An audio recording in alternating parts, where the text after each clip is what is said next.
ಹರೇ ರಾಮ. ಇಡಿಯಪ್ಪಗಳೇ ಒಂದು 10-15 ಚಿಕ್ಕು ಹಣ್ಣು ಸಿಕ್ಕಿತ್ತು. ಹಸಿ ತಿಂದರೆ ಶೀತ ಆಯಿತು.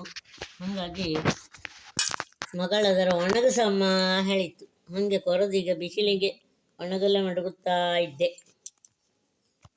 3 ದಿನ ಸರಿಯಾದ ಬಿಸಿಲು ಒಣಗಿದರೆ ಸಾಕು. ಮತ್ತೆ ಕುಪ್ಪಿಲಿ ಹಾಕಿ ಮಡಿಗೆರೆ 2 ತಿಂಗಳಿಗೂ ಎಂತ ಆಗುತ್ತಿಲ್ಲ. ಹಂಗೆ ಇರುತ್ತು. ಖರ್ಜೂರ ಪೇಟೆಯಿಂದ ಖರ್ಜೂರ ತಿಂತ ಹಾಗೆ ಆಯಿತು. ಇದು ನಮ್ಮ ಮನೆಯಲ್ಲೇ ಆದ ಹಣ್ಣು. ಕೈಯಲ್ಲೇ ಕೊಯ್ದು ಒಣಗಿಸಿದೆ, ಹಣ್ಣು ಮಾಡಿ ಒಣಗಿಸಿದೆ, ತಿಂಬಲೆ ಲಾಯ್ಕ್ ಔಟ್.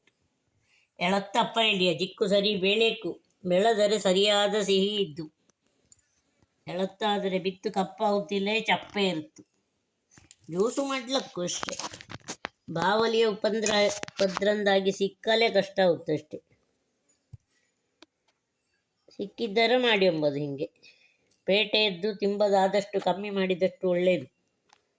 ಬಾಳೆಹಣ್ಣು, ಚಿಕ್ಕು ಹಣ್ಣು, ಪಪ್ಪಾಯಿ ಹಣ್ಣು ಮನೆಯ ಹಣ್ಣುಗಳೇ ಇದ್ದರೆ ಅದರಷ್ಟು ಉತ್ತಮ ಇನ್ನೊಂದಿಲ್ಲ.